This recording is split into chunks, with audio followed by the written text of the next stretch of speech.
1935 में इराक में बगदाद के दरियाए दजला के किनारे दो सहाबा की कब्रें थी, हजरत हुज़ैफा बिन यमान, हजरत अब्दुल्ला बिन जाबिर। उनकी कब्रों में पानी भर गया था तो कब्रें खोली गई थी। 1935 की बात कर रहा हूं। तकरीबन 1300 साल के बाद उनकी कब्रें खोली गई तो दोनों सहाबी जिस्मों के साथ सही सलामत आराम कर रहे थे। अखबार की कटिंग भी आज भी लगी हुई है इराक में। इसीलिए मैंने देखा है, तारीख में आपको पता है, हजरत साबिर कलियरी रहमतुल्लाह ताला अलैह के मुतालिक आपने सुना होगा कि आपसे आपके मुरीद ने पूछा था कि फना और बका क्या चीज है, तो आपने फरमाया था कि मैं तुमको बाद में बताऊंगा। फना और बका, फना का मतलब खत्म हो गया, बका का मतलब बाकी रहने वाला। तो आपका इंतकाल हुआ, आपका गुस्ल कफन सब करके जनाजे के लिए रखा गया, तो कौन आगे बढ़े नमाज पढ़ाने के लिए? सफ़ें लगी हुई थी, हजारों की तादाद में लोग मौजूद थे। एक घुड़सवार आए, चेहरे पर कपड़ा पड़ा था, सीधे वो इमामत के आगे बढ़ गए, नमाज पढ़ा लिया। सारे लोग उनके पीछे नमाज भी पढ़ ली, किसी ने पूछा नहीं। और वो आए हुए बुजुर्ग नमाज जनाजा पढ़ाकर निकल रहे थे तो उनके वो मुरीद खास जो साबिर कलेरी के थे, उन्होंने उनको पकड़ा और पूछा, आप कौन है? हमारे पीरो मुर्शिद की नमाज जनाजा पढ़ाने वाले आप कौन है? अचानक आए और पढ़ाकर जा रहे हैं।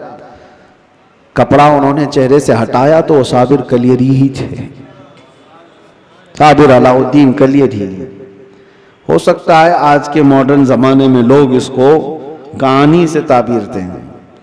आपने फरमाया, तुमने मुझसे सवाल किया था ना फना और बका क्या चीज है, वो जनाजे में जो है वो फना है और ये तेरे सामने है ये बका। जिसने रूह की तरबियत की अपनी जिंदगी में, अल्लाह ताला मौत के बाद भी उसे तसर्रुफ अता करता है, उसे तसर्रुफ अता करता है। सही रिवायात में मौजूद है कि जिसने अपनी रूह को अल्लाह और उसके रसूल के हवाले किया, अल्लाह उसकी जिस्म की भी हिफाजत करता है, सिर्फ रूह की नहीं, जिस्म की भी।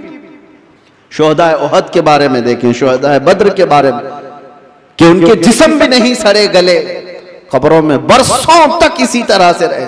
1935 में इराक में बगदाद के दरियाए दजला के किनारे दो सहाबा की कब्रें थी, हजरत हुज़ैफा बिन यमान, हजरत अब्दुल्ला बिन जाबिर। उनकी कब्रों में पानी भर गया था तो कब्रें खोली गई थी। 1935 की बात कर रहा हूं। तकरीबन 1300 साल के बाद उनकी कब्रें खोली गई तो दोनों सहाबी जिस्मों के साथ सही सलामत आराम कर रहे थे। अखबार की कटिंग भी आज भी लगी हुई है, इराक में मौजूद है। 1935 बहुत दूर की बात नहीं कर रहा हूं, 100 साल नहीं गुजरे, अभी 90 साल पहले की बात।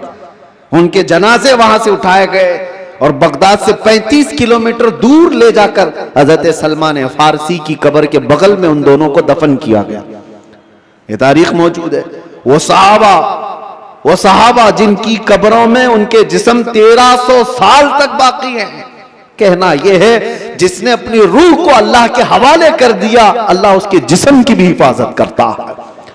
और जो सिर्फ जिस्मानी ख्वाहिशात के लिए जी रहा है, उसके जिस्म का हाल तो यह है, इधर रूह निकली उधर जिस्म में बदबू शुरू हो गई, इधर रूह निकली जिस्म फलना फूलना शुरू कर दिया।